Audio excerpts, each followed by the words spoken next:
اور ہر فیز میں ہم نے کوشش کی کہ ہم تحریک انصاف کی اور پاکستان کی جو اصل آئیڈیالوجی ہے وہ جو ہے اس کو ہم ریوائیو کرنے کی، اس کو پروموٹ کرنے کی ہم کوشش کریں، اس پہ عمل پیرا ہونے کی کوشش کریں. اور اللہ کے فضل سے 20 سال کی تقریباً جد و جہد کے دوران جو لوگ بھی مجھے جانتے ہیں تحریک انصاف کے اندر، ہمارے اداروں میں، ہمارے صحافت میں، اور جتنے لوگ جانتے ہیں مجھے، وہ اس بات کی اللہ کے فضل سے گواہی دیں گے کہ ہم نے واقعی ہی وہ جو پاکستان کی آئیڈیالوجی تھی اصل اور جو تحریک انصاف کی تھی، اس پہ کافی حد تک اللہ کی توفیق سے ہم نے پوری کوشش کی عمل درآمد کرنے کی.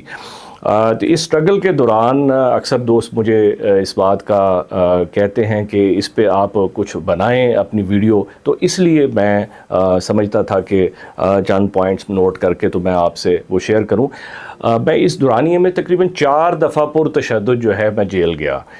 پہلی دفعہ جب مشرف مرحوم کو، وہ بہتر آدمی تھے مگر ان کی جو ایک بڑی غلطی تھی جس کو وہ خود تسلیم کرتے تھے، اکاؤنٹیبلٹی اڈاپٹ نہیں کر سکے. وہ NRO دے گئے جس کے آج بھی عمران خان صاحب خلاف تھے اور جس کی وجہ سے ان کو بھگتنا پڑا. ایک one of the main reasons ہے. تو مشرف صاحب مرحوم جو تھے وہ ان کے دور میں جو ایمرجنسی لگی تھی اس دورانیے میں جب عمران خان صاحب گرفتار ہوئے، اس کے بعد تقریباً 10 مرد اور 30 عورتیں جو تھی بڑی تشدد کر کے ان کو گرفتار کیا، تو میں بھی ان میں گرفتار ہوا دوسری بار. اور اس دورانیے میں پھر جو جتنی بھی وکلا تحریک ہوئی، ہر وکلا تحریک میں پاکستان کے لیے شامل ہوتا رہا. بہت کم لوگ ہوتے تھے، بڑا مشکل وقت ہوتا تھا. اس کے بعد فیز آئی جب بینظیر صاحبہ شہید ہوئیں اور نواز شریف نے اور زرداری اینڈ کمپنی نے مل کے تحریک انصاف کے ساتھ دھوکہ کیا اور ان کو بائیکاٹ کر کے باہر نکالا اور خود اقتدار میں آ گئے، اور پھر مشرف صاحب کو بھی جانا پڑا. تو اس دورانیے میں جو ہے پھر لانگ مارچ ہوئی وکلا تحریک کے نتیجے میں، ججز بحالی ہوئی. اس کے دوران بھی میں ایک اچھرا ہم نے کیمپ لگایا اور وہ وہاں سے گرفتار ہوا. اور پھر بھٹو صاحب جدھر بند رہے، ہم تو ناچیز ہیں، ان کے تھانے میں جو اچھرا تھانہ تھا ادھر بند کیا گیا تشدد کر کے. اس کے بعد میں جب نواز شریف دور آیا تو بنی گالہ کے باہر سے ہمیں مطلب بڑا تشدد کیا. جتنی لاہور کی ٹیم تھی ہمارے ساتھ، ولید اقبال، حماد اظہر، یاسمین راشد صاحبہ، یہ ہم سارے اکٹھے تھے. تو یہ مطلب ہم پہ بڑا تشدد کیا اور پھر جیل میں ڈالا گیا. ابھی چوتھی دفعہ جو ہے میں جیل برو تحریک جب سٹارٹ ہوئی تو اس میں اعزاز سمجھتا ہوں اللہ تعالیٰ کے فضل سے. پورے پاکستان میں عمران خان صاحب نے 5 لوگوں کا نام دیا انیشلی گرفتاری پیش کرنے کے لیے، تو I was one of them. تو اس میں جو ہے میں سمجھتا ہوں کہ جیل کے اندر بھی جو میں نے دیکھا ایک بہت خوفناک منظر. اکثریت لوگ جو جرائم پیشہ تھے وہاں پر قتل کر کے آئے ہوئے تھے، وہ اس وجہ سے انہوں نے جرائم یا قتل کیے تھے کیونکہ ان کو ریلیف جو ہے اداروں کی طرف سے، ہمارے عدلیہ کی طرف سے انفارچونیٹلی، اور ہماری جو پولیس ہے اور باقی ان کی وجہ سے ان کو نہیں ملا. تو وہ کچھ لوگ ایسے معاشرے میں جو ہیں بے حس ہو جاتے ہیں اور کچھ ری ایکٹیو ہو جاتے ہیں، اور ری ایکٹیو ہوتے ہیں تو ان کو پھر معاشرہ جو ہے سزا دیتا ہے. اس سے پہلے 2010 میں ایک بہت امپورٹنٹ فیز جو میری زندگی میں گزری وہ تھا سیلاب تھا 2010 کا. اور وہ بھی مینلی سیلاب آیا تھا وہاں پر لوکل وہاں کی گورنمنٹ کی وجہ سے. زرداری دور تھا اور سندھ سارا ڈوب گیا تھا اس وقت. اس پہ انکوائری کمیشن بھی بنا تھا اور میں جو سمجھتا ہوں وہاں پر خورشید شاہ تھے اور اس کے اور لوگ تھے، انہوں نے اپنے قبضے کی زمینیں بچانے کے لیے، جو لوکل لوگوں سے فرسٹ ہینڈ انفارمیشن ہم نے دیکھی کہ ان لوگوں نے اپنی زمینیں یا اپنی قبضے کی جگہ بچانے کے لیے وہاں پر ایک توڑی بند ہے، علی وان کا بند ہے، تو وہ جو ہے وہاں پر توڑی بند میرے خیال توڑا گیا اگر میں مکس نہیں کر رہا. تو وہ جو ہے اس کی وجہ سے سارا سندھ زیر آب آ گیا تھا. لوگوں کا میں نے دیکھا، 2 باتیں میں شارٹلی آپ سے وہ شیئر کرتا ہوں کہ کتنا لوگوں کے اندر وہ تھا، غصہ تھا اور تکلیف تھی. ایک بندہ ہمیں ملا سکھر میں، ہم نے کیمپ لگائے اور اتنے برے حالات ہوتے تھے کہ اپنا سارا کچھ دے کے ہمیں 2-3 دن میں ننگے فرش پہ پتھر کے اوپر سویا سر رکھ کے. ایک بندہ آیا جس کے پاس معذرت کے ساتھ اس کے میلی کچلی قمیض تھی اور شلوار نہیں تھی اس کے، وہ بہہ گئی تھی پانی میں. ہم نے اس کو کور کرنے کے لیے کپڑا دیا اور اس کو پوچھا ہوا کیا. اس نے کہا سائیں پتہ نہیں کیا ہوا، رات کو آدھی رات کو اتنا پانی آیا کہ سب کچھ بہہ گیا، اس کے بچے تھے یا بکریاں مرغیاں وغیرہ سب کچھ بہہ گیا، صرف ایک قمیض تھی جو اس کے گلے میں بچی، سب کچھ اس کی کائنات کل کائنات چلی گئی پانی میں بہہ کے. اس کے باوجود وہ خوش تھا اور کہتا ہے سائیں شکر ہے نسلی غلامی سے بھاگنے کا موقع مل گیا. مطلب اندازہ کریں آپ اس قرب کا، اس تکلیف کا جو اس بندے نے یا اس طرح کے اور لوگوں نے سب نے برداشت کی.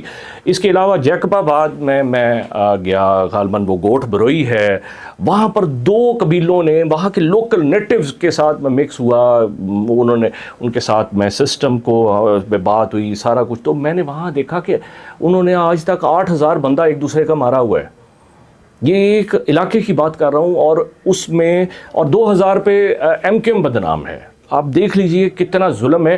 اور وہاں پر لوکل لوگوں نے مجھے بتایا کہ چوریاں ڈکیتیاں اور وہاں پر یہ لوگ کرتے ہیں اور ان کو ہاربر کرتے ہیں. اصل جو ان کو کنٹرول کرتے ہیں وہاں کے سردار وڈیرے کرتے ہیں، وہی لوگ اسمبلیوں میں آ جاتے ہیں. وہی انڈسٹریل مافیا جو ہوتا ہے، وہ جو وڈیرا مافیا ہوتا ہے، اس میں بہتر لوگ بھی ہوتے ہیں، مگر وہ طبقہ جو کہ پاکستان کا استحصال کرتا ہے وہی پاکستان کی تقدیر کا فیصلہ کرنے اسمبلیوں میں آ جاتا ہے. یہ ہم سب دیکھتے ہیں، اٹس اے نیکڈ ٹروتھ.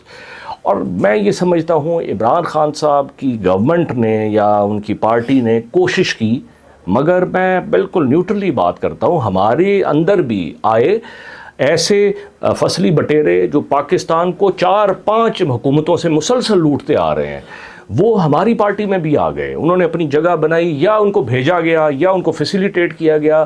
یہ ٹوٹل کسی طرح بھی ہوا تو یہ افسوسناک تھا.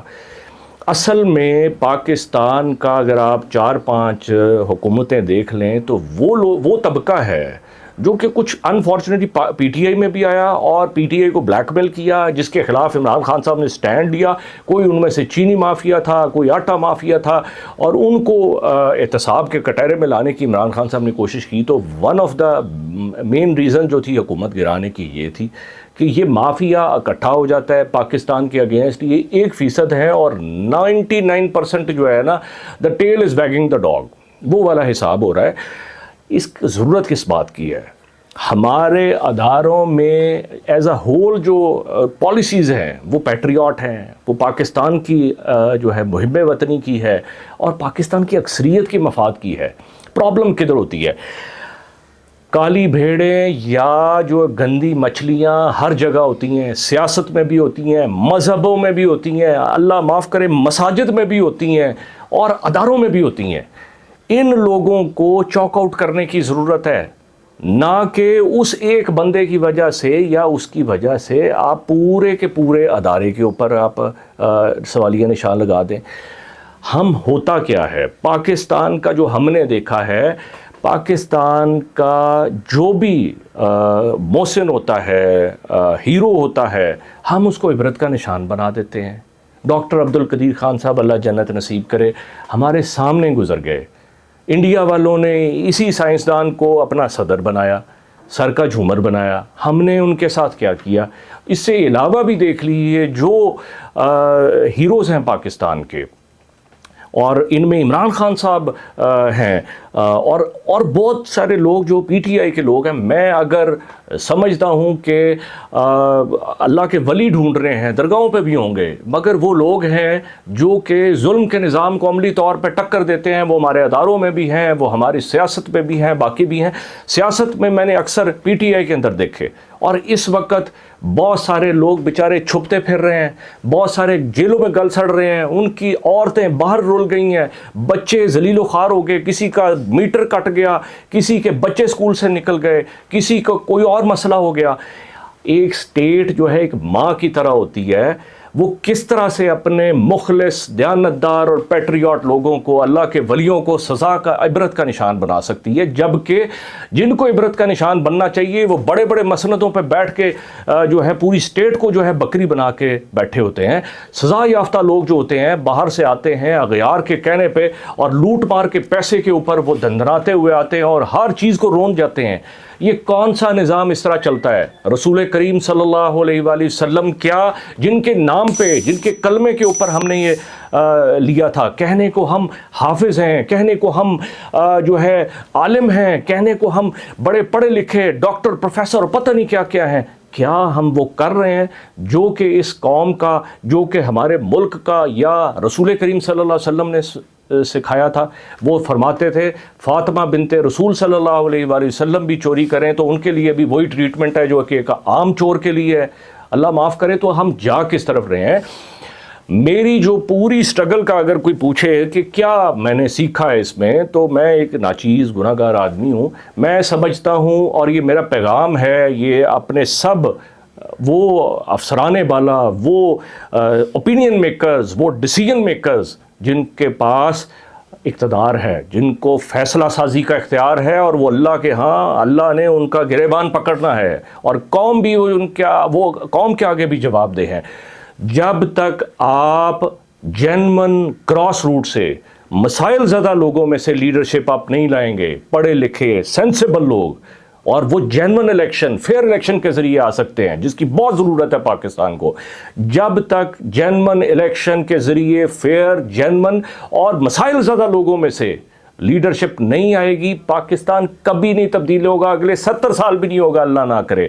آپ دیکھ لیجئے اس کی پریکٹیکل مثالیں ہیں۔ طیب اردگان ایک لیمو پانی کی ریڑھی لگانے والا ایک بچہ تھا، آج دیکھ لیجئے کدھر لے گیا ہے وہ اپنی۔ انفارچونیٹلی ہمیں مثالیں باہر سے دینی پڑتی ہیں۔ نریندر مودی ہے، وہ اپنے ملک کے لیے دیکھیں وہ کدھر سے کدھر لے گیا، اس کی آئیڈیالوجی اللہ اس کو ایسوں کو ہدایت دے یا ان کو نیست و نابود کرے۔ جو بائیڈن اپنے اس وقت سفید پوش تھا، اللہ تعالیٰ ان سب کو، پوٹن ہے، اور بے شمار مثالیں ہیں جو دنیا کے اندر موجود ہیں۔ کہنے کا مقصد یہ ہے کہ ہمیں سب کو مل کے پاکستان کا، انسانیت کا، اللہ کی مخلوق کا درد کا احساس کرنا چاہیے۔ اسی طرح سے ہی ہم اپنی دنیا بھی اور ہماری آخرت بھی انشاءاللہ جنت بن سکتی ہے۔ اللہ تعالیٰ پاکستان کی، خصوصاً اچھے لوگوں کی، اور ہم سب کی اللہ تعالیٰ خیر فرمائے۔ پاکستان زندہ باد۔